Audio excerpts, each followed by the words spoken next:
How to add video player section to your website homepage on Wix. Hello guys, so all what you have to do is simple. Go to Wix. Now this is the homepage. Go to the top, click on add and click on section to page, and now it will take you here.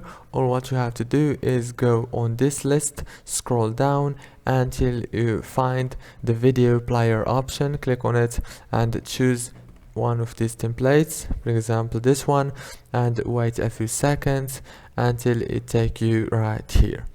Now as you can see, it's added to my home page. As you can see, click manage to change the informations and add videos.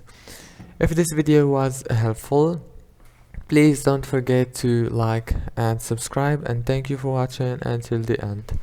See you later.